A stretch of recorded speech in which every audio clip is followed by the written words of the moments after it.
Des ovnis se sont-ils écrasés sur Terre? Avons-nous eu un contact avec des extraterrestres?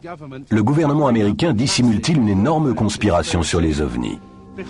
Derrière moi se trouve l'une des bases militaires les plus secrètes au monde, au fin fond du désert du Nevada. Le terrain d'essai de Groom Lake, également connu sous les noms de Zone 51 ou Dreamland, a abrité de nombreux projets secrets américains depuis la Seconde Guerre mondiale. Toutefois, depuis quelques années, des rumeurs bien plus inquiétantes circulent. Le gouvernement y financerait des recherches portant sur des engins extraterrestres récupérés après s'être crachés sur notre planète. Aujourd'hui, à partir d'éléments fournis par du personnel militaire de haut niveau, des ingénieurs et des scientifiques, nous pouvons révéler en exclusivité la technologie OVNI qui est développée ici, derrière moi. Il s'agit d'une chose que le gouvernement américain s'efforce de dissimuler depuis un demi-siècle. La véritable histoire qui se cache derrière Dreamland. Je suis convaincu, m'appuyant sur mes recherches et sur les personnes que j'ai rencontrées au sein du renseignement, que le gouvernement américain est effectivement en possession d'engins correspondant aux descriptions que l'on trouve dans de nombreux rapports OVNI.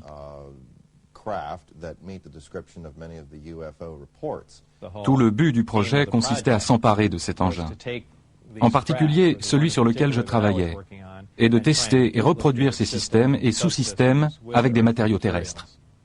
Je suis absolument persuadé, de façon définitive, que nous avons retrouvé des vaisseaux extraterrestres, que nous avons eu des contacts avec des extraterrestres.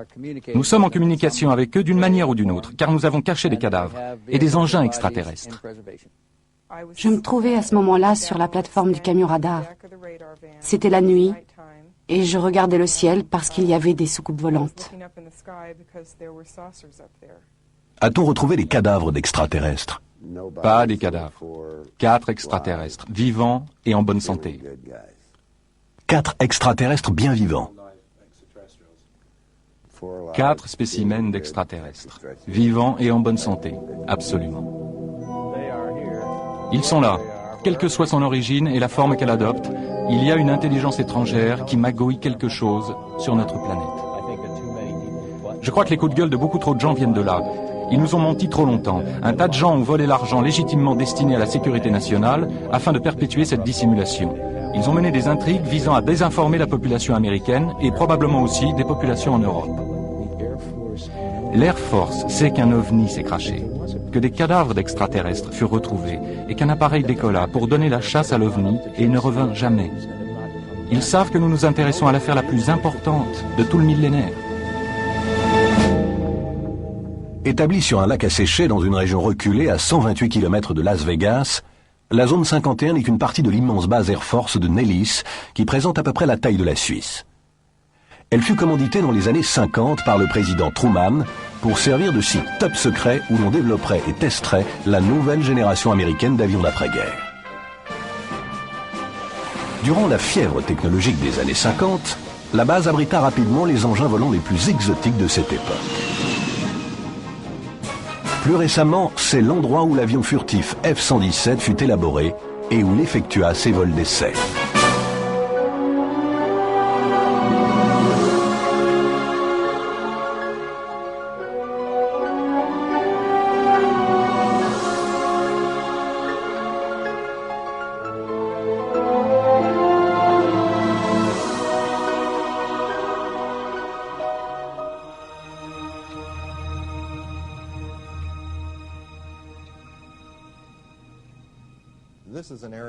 C'est un endroit qui était connu, bien qu'officiellement nié, depuis des décennies. Revenons en arrière, dans les années 40 et 50, avec la mise au point de l'avion espion U-2 et du SR-71. Tous nos appareils ultra secrets ont été mis au point et ont effectué leur vol d'essai dans cette zone précise.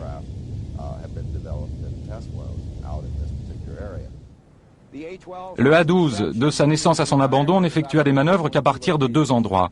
La zone 51 de Groom Lake était son affectation d'origine. Le premier appareil y fit son apparition en janvier 1962 et le dernier la quitta le 21 juin 1968.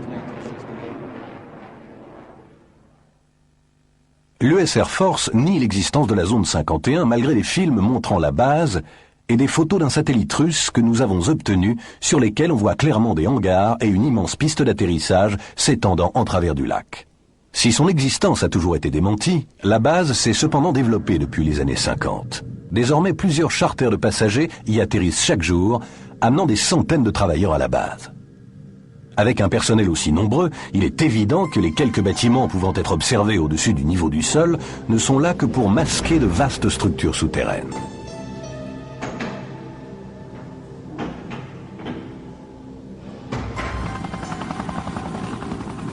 Le dispositif de sécurité mis en place est sans précédent et le secret est primordial. Depuis la fin des années 50, les militaires ont confisqué des centaines de milliers d'hectares de terrain environnant la base. Le périmètre interdit autour de la zone 51 s'étend maintenant à 40 km. Le statut confidentiel de la base est très bien préservé. Et même si des employés parlent des essais des appareils U-2 au cours des années 50, il ne leur est toujours pas permis d'identifier la base par son nom ou sa localisation géographique. Tout ce qu'ils peuvent dire, c'est qu'il s'agit d'un établissement reculé.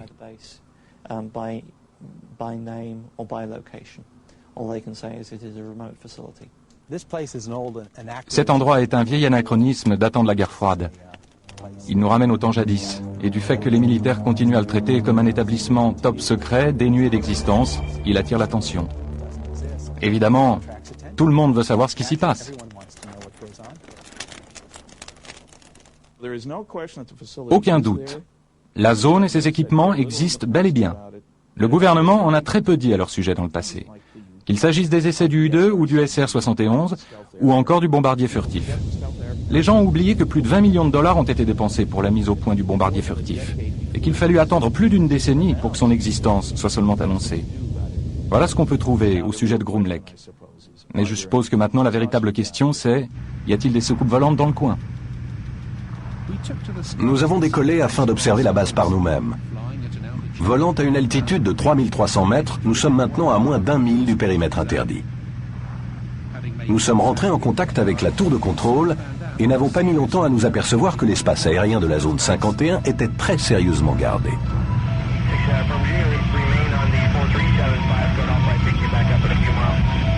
We're just curious, is there any activity today out at the Groom Lake area? Any activity where, sir? Out at the Groom Lake area. Lake Mead 69, I don't have any of that information available. Control on guard. When working runway mall, squawk altitude, acknowledge with an identity. The Ellis approach controller now is just getting a little concerned that we're getting close now. Nous venons juste d'être frôlés par 2 chasseurs F-16.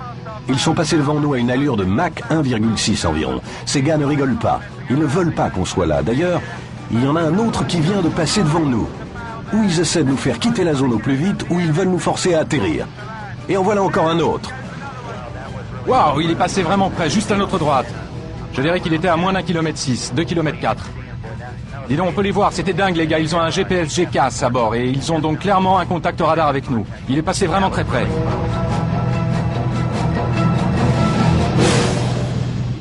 En 1989, un homme fit la lumière au sujet de Dreamland. Il s'appelait Bob Lazar et il prétendait avoir travaillé au site de Groom Lake sur des engins extraterrestres. La base se trouve contre le flanc d'une montagne. Une petite montagne ou une grosse colline.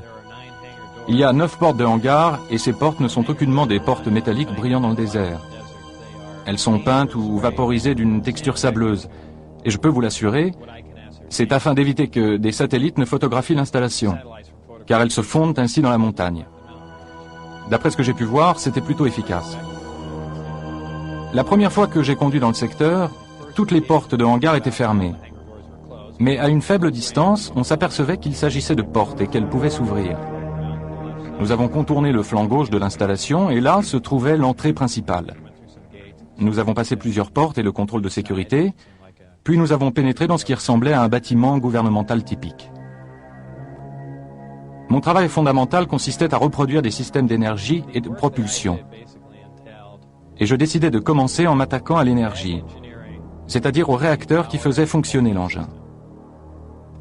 Pour ce qui est de l'autorisation dont j'étais muni, connue comme autorisation Majestic, nous n'étions que 22 personnes à la posséder à S4 et à travailler sur l'appareil.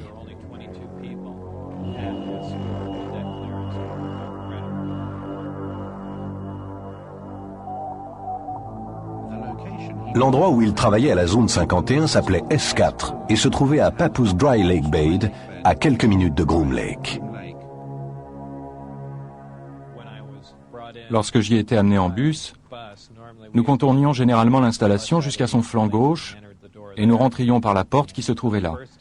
Et pour la première fois, l'une des portes du hangar, celle tout au bout, était ouverte. Le bus s'approcha, s'arrêta, et visible comme le nez au milieu de la figure, dans le hangar, occupant presque tout l'espace du hangar, se trouvait la soucoupe.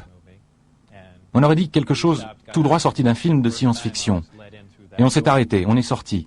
Et pour la première fois, on m'a laissé franchir cette porte. Et tandis que je marchais, je pensais, eh bien voilà le nouvel appareil d'avant-garde sur lequel nous avons travaillé. Et voilà pourquoi les gens continuent à voir des soucoupes volantes. Il s'agissait des nôtres, et nous les mettions simplement à l'épreuve, probablement durant toutes ces années. Et comme je marchais à côté de l'engin, je posais ma main dessus. Je me dis que c'était du métal parce que c'était froid, et donc je pensais qu'il s'agissait d'une espèce de métal. Et de fait, il y avait une ouverture, car le panneau d'accès était tiré. Et j'ai vu un petit peu en arrière qu'un drapeau américain y figurait. Alors là, j'ai su catégoriquement que c'était quelque chose qu'on avait fabriqué. On me permit à une occasion de rentrer dans l'engin afin de voir la disposition de ces systèmes, afin de vérifier si ceux-ci étaient bien configurés. J'étais bien sûr accompagné à bord de l'engin. Il était à l'évidence conçu pour être piloté par quelque chose de plus petit qu'un être humain normal. On était vraiment à l'étroit là-dedans. Il y avait un niveau inférieur et une partie amovible du plancher se pliait et s'ouvrait, de sorte que je pouvais passer ma tête et le haut de mon torse là-dessous avec une torche électrique, afin de voir comment les amplificateurs de gravité se trouvaient sans dessus-dessous, d'observer la disposition de 3 sièges qui faisaient environ 1/3 ou 1/4 de la taille d'un siège humain normal. À un moment, alors que je me trouvais à bord de l'engin, l'une des arcades devint transparente. Il y avait quelques techniciens en train de travailler sur quelque chose d'autre dont je n'avais pas connaissance. Et tout d'un coup, quelque chose commença à défiler de bas en haut sur les parois. Il aurait donc pu être possible que l'enveloppe de l'engin, lorsque soumise à une influence électrique ou autre, devienne parfois transparente et permette de voir à l'extérieur, ou soit employée comme une sorte d'écran vidéo. C'était vraiment étonnant. Lorsque je suis sorti de l'appareil, ça avait à nouveau l'apparence d'une simple structure métallique.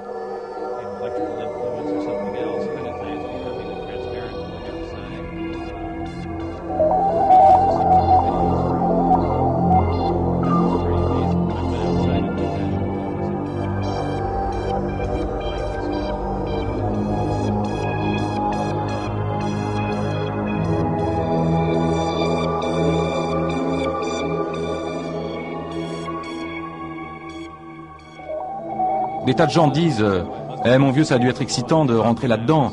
Et je réponds toujours que ce n'était pas le cas. C'était une sensation très inquiétante. On avait vraiment l'impression que... Parce que c'est tellement... Je sais que ça peut avoir l'air bête, mais ça n'avait rien d'humain là-dedans. Il n'y avait aucune arrêt de vivre. C'était comme si tout avait été fait en cire, puis un peu chauffé et ensuite refroidi. Toutes les choses possédaient des courbes lisses. Même les sièges avaient l'air de fusionner avec le sol. On aurait dit que tout l'engin avait été moulé par injection.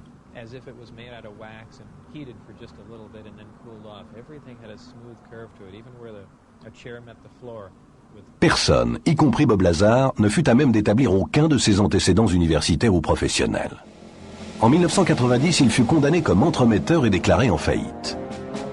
Au tribunal, il décrivit simplement son activité comme celle d'un technicien photo établi à son compte.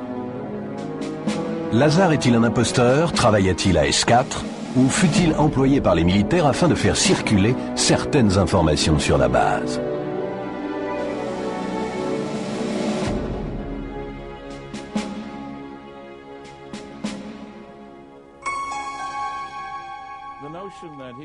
L'idée qu'il serait un grand allumé et dans le même temps le parfait scientifique pour bosser sur un tel projet relève de la science-fiction. Primo, il n'y a aucune raison d'affirmer qu'il est un scientifique. Pas de diplôme, pas de papier, pas d'appartenance, rien. Secondo, j'ai travaillé 14 années durant dans la sécurité. Et je peux vous dire que des services confidentiels prennent la sécurité bien plus au sérieux que ça. L'une des choses étranges qu'il affirme, c'est que seulement 22 personnes travaillaient là-dessus. Allez, il y a plus de gens que ça pour travailler sur une nouvelle souricière gouvernementale. Quoi qu'il en soit, ça n'a pas de sens.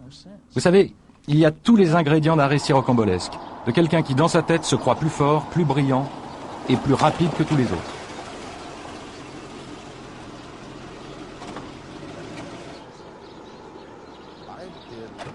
J'ai fait un tas de recherches au sujet de Bob Lazar. Je l'ai réellement rencontré. J'ai obtenu une copie de son formulaire, dit W2, l'un des documents IRS liés au salaire. Son formulaire spécifique indiquait qu'il travaillait pour le service américain du renseignement maritime. Mon enquête sur ce document et sur les affirmations que fit Bob Lazar forme le résultat de recherches très strictes et très rigoureuses. Je contactai le département américain du renseignement maritime et vérifiai qu'en effet, ils étaient certainement responsables de l'émission de ce formulaire W2. J'examinai la question auprès du service des recettes fiscales. Voici ce qu'ils m'ont dit. Leurs mots exacts furent « ça a l'air vrai ». Ils me dirent qu'il s'agissait d'un document authentique, pas de quelque chose de contrefait. Il y avait un tas de nombre de numéros de contrat et autres figurant sur le document. Et lorsque je fis des recherches sur ces derniers, il s'avéra qu'il s'agissait de numéros recensés hautement confidentiels. D'ailleurs, le service des recettes fiscales se heurta à un mur lorsqu'il tenta de retrouver le véritable employeur associé au document.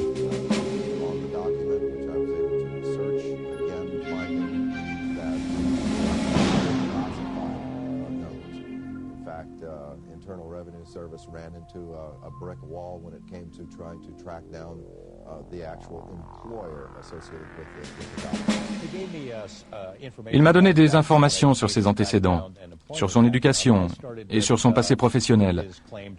J'ai commencé par les laboratoires de Los Alamos, où il disait avoir travaillé. Je me disais, eh bien voilà un bon point de départ s'il a travaillé à Los Alamos, c'est qu'il a reçu une formation quelque part, car il n'embauche pas le premier type qui passe. Et s'il a travaillé à Los Alamos, surtout sur des projets secrets, il est au moins raisonnable de supposer qu'il ait pu être embauché ailleurs au Nevada pour y travailler sur des projets similaires. Nous sommes allés à Los Alamos et personne là-bas n'a voulu coopérer. Ils ne répondaient pas à nos appels téléphoniques. Ils disaient « Nous n'avons pas d'informations sur Bob Lazar. Il n'y a rien dans les dossiers. » Je leur demandais « En êtes-vous vraiment sûr ?»« Oui, il n'y a rien dans les dossiers. » Je leur ai montré l'inscription dans l'annuaire que Bob Lazar avait gardée et qui prouvait qu'il avait bossé là. Je leur ai montré l'article de journal qui prouvait qu'il avait été là. « Êtes-vous certain de ne pas avoir un Bob Lazar ?»« Eh bien, peut-être avons-nous eu un Bob Lazar, voici un numéro d'identité, mais il ne travaillait pas pour nous. Il travaillait pour quelqu'un d'autre. » Fondamentalement, les laboratoires de Los Alamos ont tout fait, à chaque étape, pour me contrer dans ma démarche. Ils ne firent rien pour m'aider dans ma recherche d'informations sur Bob. Et je m'aperçus que c'était chaque fois la même chose, à chaque étape de mes tentatives pour vérifier son passé. Je suis celui qui ne pouvait fournir aucun papier officiel sur moi-même, et je l'ai fait savoir. Je n'arrivais pas à me procurer mon extrait de naissance, et c'était l'une des choses qui m'inquiétait, qu'ils puissent tenter de faire de moi quelqu'un qui n'existe pas. Je crois qu'il est très probable que Bob Lazar ait en effet été choisi pour servir de relais à certaines informations relatives à ce projet extraterrestre.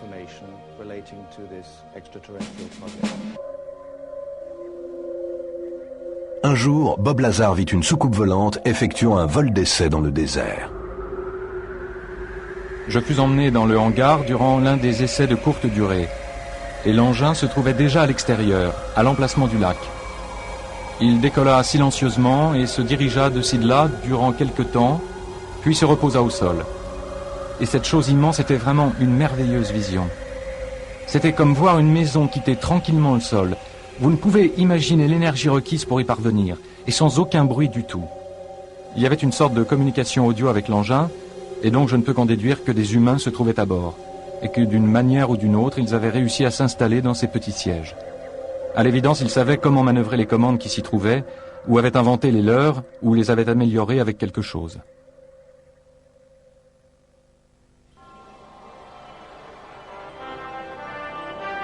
Les missions spatiales Apollo des années 60 provoquèrent un engouement des États-Unis pour la conquête de l'espace. Mais tandis que les meilleurs astronautes du pays s'élançaient dans les cieux à bord de fusées conventionnelles, le président était-il au courant de l'existence de soucoupes et de systèmes de propulsion qui étaient littéralement d'un autre monde?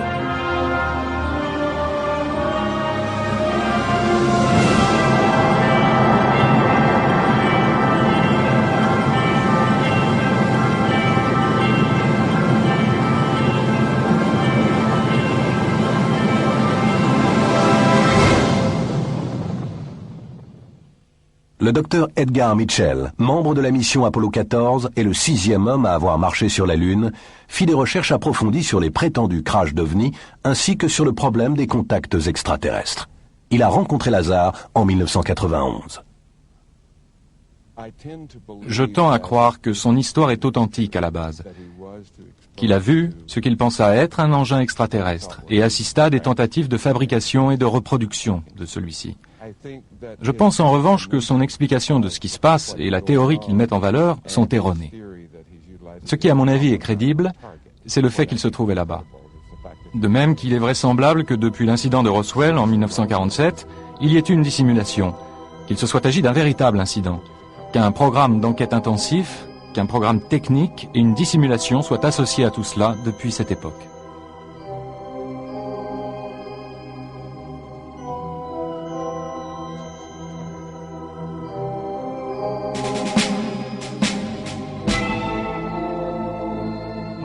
Après avoir travaillé à S4 durant plusieurs mois, et en claire violation de ses obligations top secrètes, Bob Lazar décide de parler à son meilleur ami Jen Huff de son travail à la base. Ma réaction fut, sans le presser contre sa volonté, de lui demander qu'il m'en dise le plus possible. Ce n'était pas de l'incrédulité, je voulais vraiment avoir plus d'éléments. Je me suis mis à m'intéresser aux livres sur les ovnis, à considérer les informations d'autres chercheurs pour savoir si quelqu'un d'autre savait quelque chose. Et inutile de le préciser, aucun d'eux ne savait ce que savait Bob.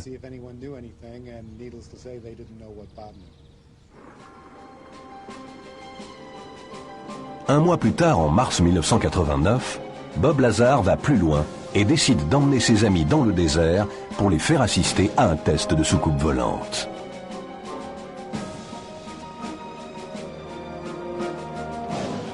Je me souvenais de la plupart des jours et des heures durant lesquels se produisaient les essais. Je crois me souvenir que c'était un mercredi soir, vers 8 ou 9 heures, en mars 89, il me semble, que nous sommes partis, Jen Huff, mon ex-femme, John Lear et moi. Peu après les horaires de vol habituels, une lumière blanche apparut au-dessus du sol. Demeurant sur place, puis se mit à effectuer une série de manœuvres bien distinctes, passant d'une partie du ciel à l'autre, réalisant d'impossibles manœuvres aériennes. Et à un moment, l'engin s'est mis à luire de manière incroyablement forte. Et nous avons cru, nous qui nous tenions à des kilomètres et des kilomètres de là, que quelque chose allait mal et que l'appareil allait exploser, à tel point que nous sommes tous allés nous réfugier derrière la voiture.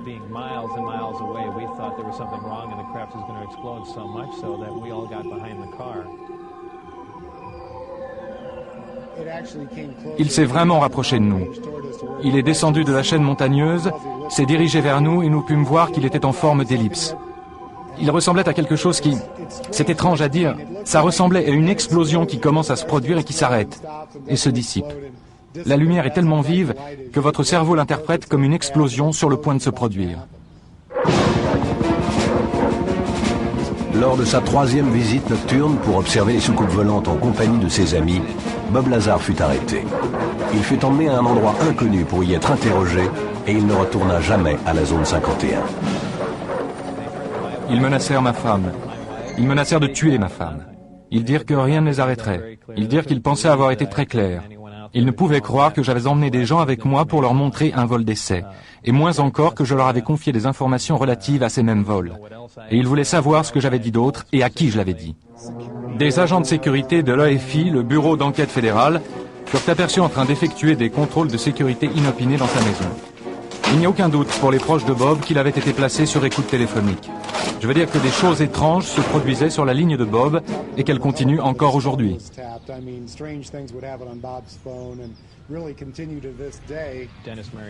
Denis Mariani, qui était mon directeur, me passa un coup de fil. Et tout ce qu'il m'a dit, ce fut « As-tu une quelconque idée de ce qu'on va te faire maintenant ?» Ils étaient furieux. Vraiment furieux.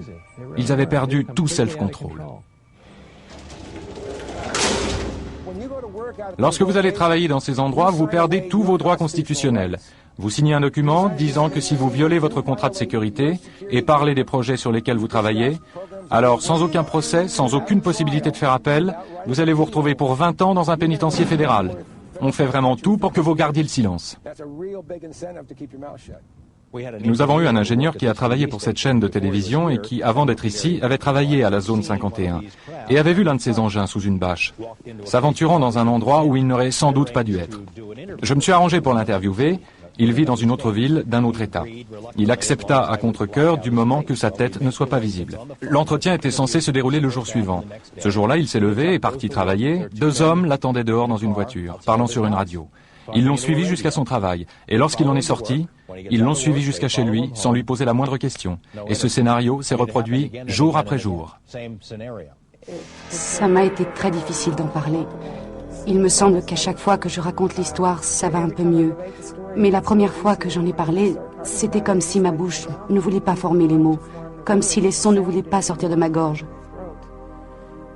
Tout ce que je peux déduire de ça, c'est qu'on m'a fait un lavage de cerveau pour ne pas en parler, pour ne pas m'en souvenir. Et si je m'en souvenais, pour ne jamais en parler à personne. Cet homme est un ingénieur mécanicien de 71 ans qui, comme Bob Lazar, affirme avoir travaillé à la zone 51. Il commence à travailler dans les années 50 sur un simulateur de soucoupe volante conçu pour l'entraînement des pilotes américains. Il affirme avoir reçu la permission de nous parler de certains aspects de son travail, mais nous a demandé de ne pas révéler son identité. Nous avons récupéré une soucoupe extraterrestre. Celle en particulier sur laquelle je devais travailler provenait du crash de Kingman et fut par la suite transférée au terrain d'essai du Nevada, dont je n'avais pas connaissance à l'époque. Va-t-on retrouver des cadavres d'extraterrestres? Pas des cadavres. 4 extraterrestres, vivants et en bonne santé. 4 extraterrestres bien vivants. 4 spécimens d'extraterrestres, vivants et en bonne santé. Absolument. Et où furent emmenés ces 4 extraterrestres? Au départ, ils furent transférés au Nouveau-Mexique et quelques mois plus tard, emmenés au site du Nevada. L'une des choses sur lesquelles je travaillais était un simulateur de soucoupe volante, destiné à entraîner des pilotes à manœuvrer cet appareil d'apparence étrange. Il devait faire voler des hommes et pas des extraterrestres.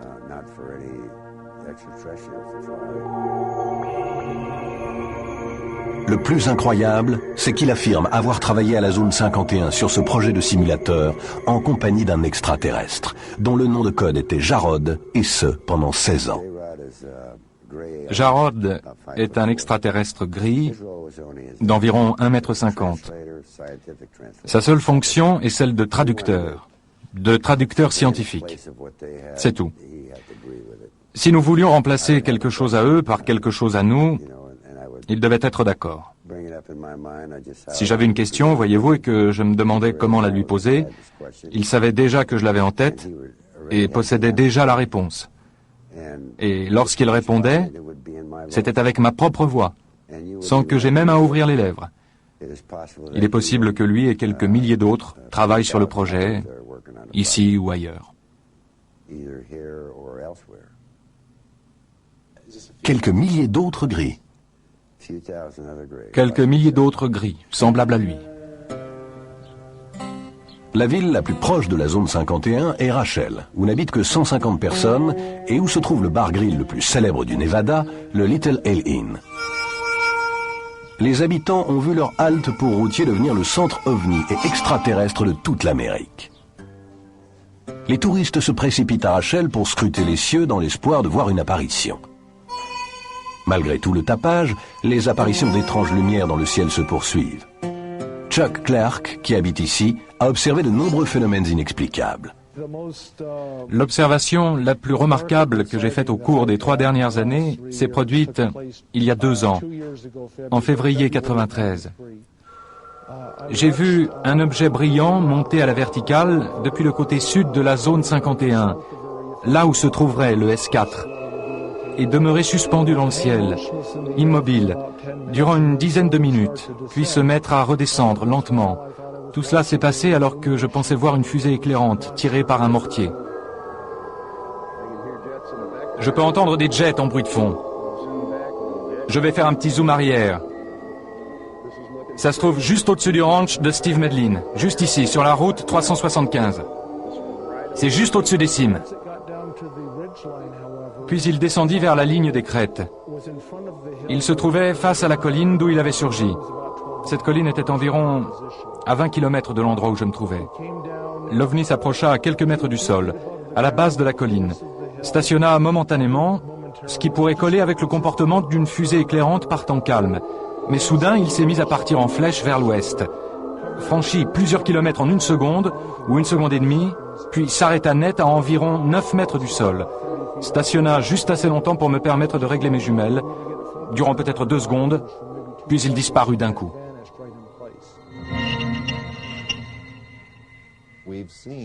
J'ai vu la vidéo d'un appareil qui était lumineux, qui pouvait se déplacer dans le ciel comme une pierre ricochant à la surface de l'eau, ou qui évoquait le fonctionnement d'une machine à coudre. Ce que j'ai pu voir sur les écrans, c'était des séries de lumière ou traits de lumière, tandis que l'objet se déplaçait d'un point à un autre. Il y a eu une distorsion plutôt étrange qu'il est très difficile d'analyser à moins de suivre image par image pour voir ce qui s'est vraiment produit. De cette façon, il est possible d'observer ce qu'on pourrait appeler l'effet de trace du système de propulsion mis en œuvre.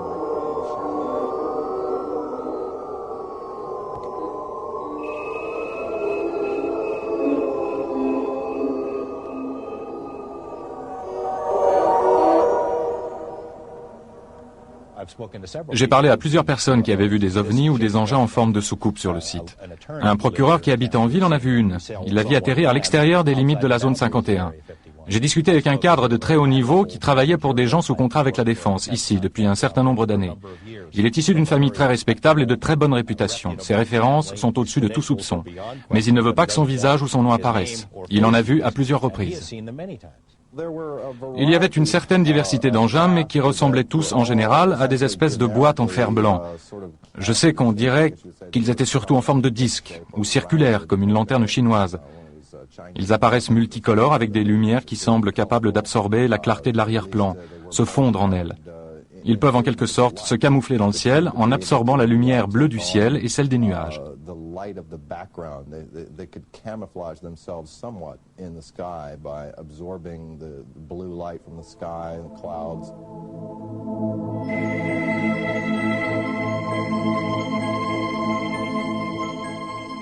Que sont ces lumières dans le ciel?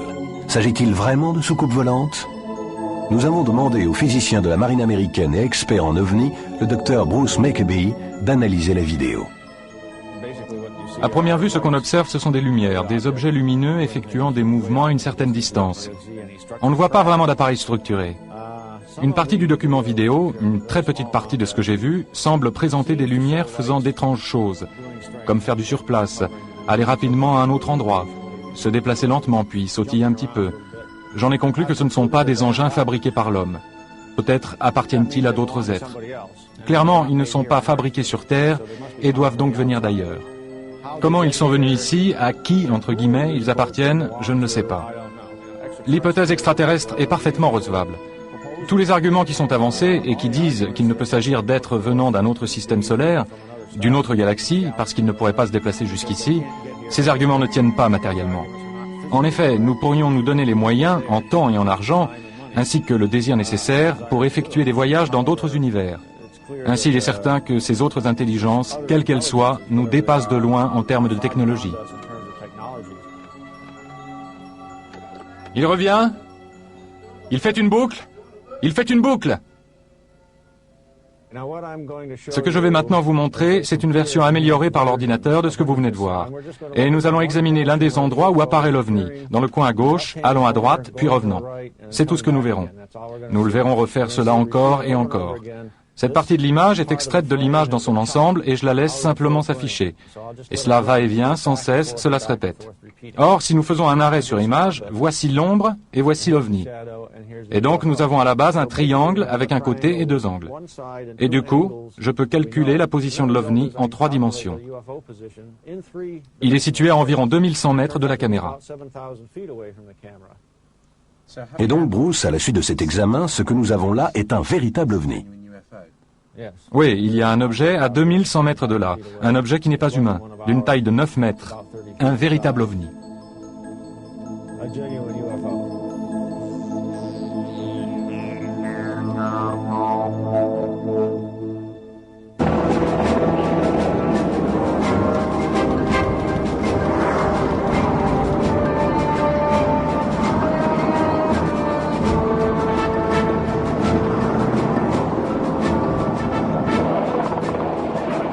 La sécurité de la zone 51 est exceptionnelle. Tout le périmètre est surveillé par des caméras et des détecteurs de mouvement. Des patrouilles de gardes armés à bord de jeeps et d'hélicoptères de combat sont déployés afin de décourager quiconque s'approche des limites du terrain. Nous nous sommes aventurés au fin fond du désert à 130 km de Las Vegas. Parcourant la route récemment rebaptisée route extraterrestre, nous sommes partis observer par nous-mêmes la base la plus secrète de tous les États-Unis. L'unique voie d'accès menant à la base est une piste poussiéreuse de 16 km répondant au nom de Groom Lake Road. Toute personne s'approchant des abords peut aisément être repérée à des kilomètres. Et comme on nous l'a dit, tous nos déplacements furent enregistrés par les patrouilles et les caméras au sommet des collines.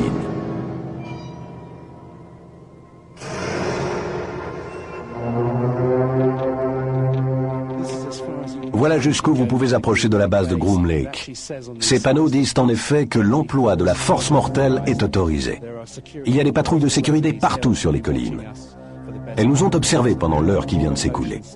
Il y a des détecteurs de mouvement, des caméras de sécurité, et si je franchis cette ligne, je serai immédiatement arrêté, emmené au poste de garde, et j'y subirai un interrogatoire pouvant durer jusqu'à 1 semaine. Dès que vous franchissez la ligne au-delà de ce panneau, vous perdez tous vos droits.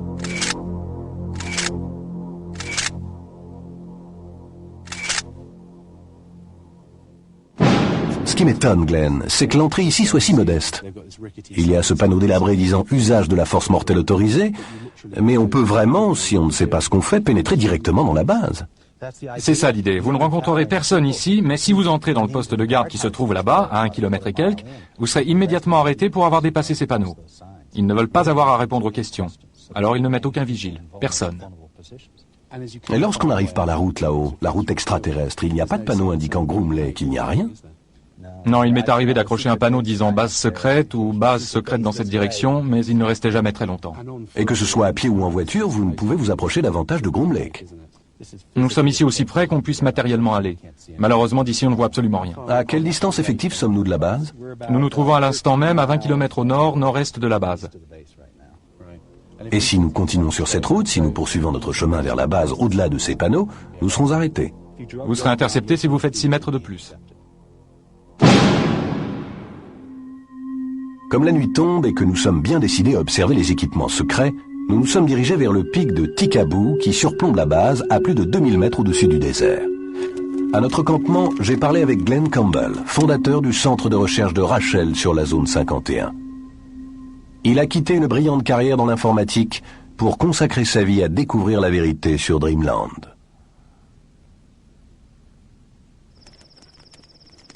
C'est une très grande installation, aussi grande que l'État du Connecticut. Il y a un tas de zones inconnues, inexplorées, où vous pourriez stocker tout ce que vous voulez.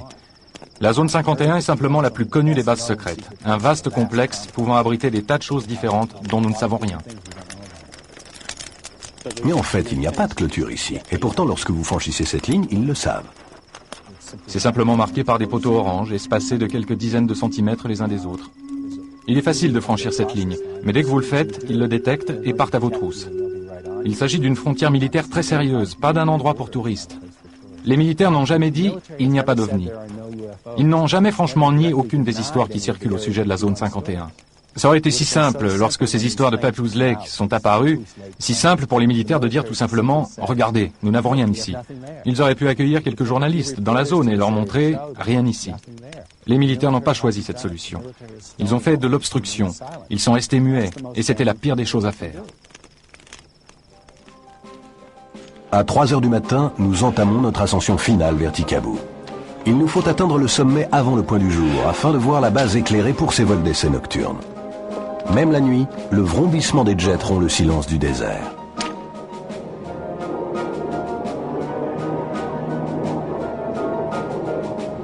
Alors que nous atteignons le sommet, au sein de l'obscurité, nous apercevons clairement la zone 51.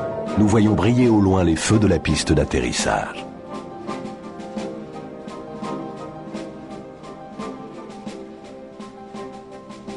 Après une randonnée de plusieurs heures, nous avons finalement établi notre campement ici, à quelques 2000 mètres d'altitude.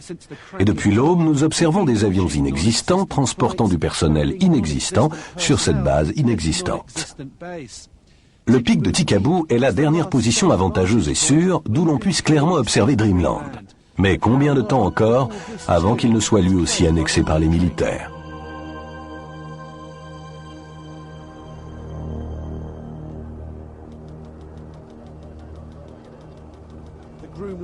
Le mystère de Groom Lake continue. Nous avons suivi hors de la base secrète les avions qui transportent le personnel et ils ont atterri ici, à l'aéroport McCarran, juste à la sortie de Las Vegas. Il y a apparemment un peu plus d'une douzaine de vols qui chaque jour amènent et ramènent le personnel de la base la plus secrète de toute l'Amérique.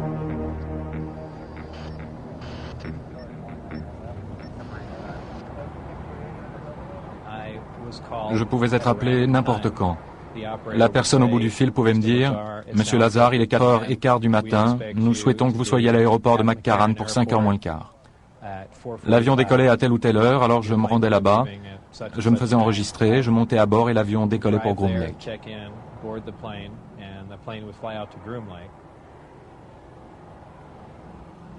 Alors que les employés de Groom Lake se dirigeaient vers leur voiture, nous avons tenté de pénétrer dans l'aérogare. Arrêtez-vous immédiatement. Pourriez-vous m'indiquer quelqu'un de la base qui pourrait me fournir des renseignements? Ok, voilà ce que je vais vous dire. Vous violez une propriété privée. Vous violez une propriété privée. Vous êtes de notre côté de la porte.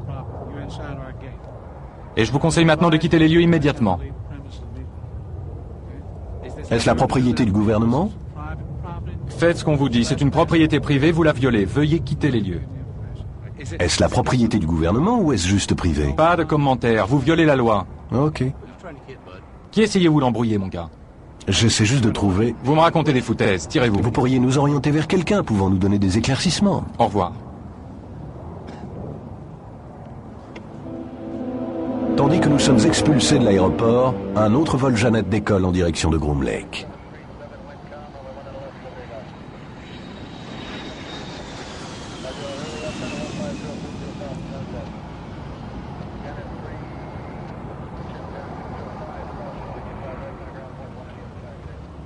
Nos recherches nous ont appris qu'une société privée travaillait avec les militaires américains de la zone 51. Nous pensons qu'il s'agit de la société Projets Spéciaux EG&G.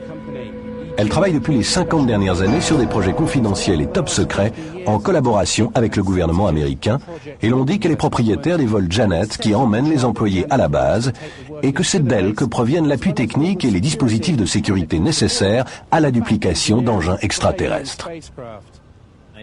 Je ne travaillais pas directement pour EG&G. J'ai simplement eu un entretien dans un de leurs locaux à l'aéroport McCarran.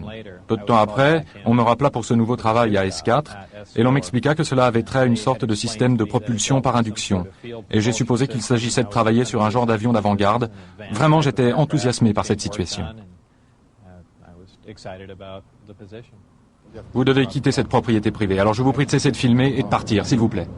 Avez-vous un rapport quelconque avec la base de Groom Lake? Je vous demande simplement de quitter cette propriété. Cette société a-t-elle un rapport avec les avions qui décollent de McCarran?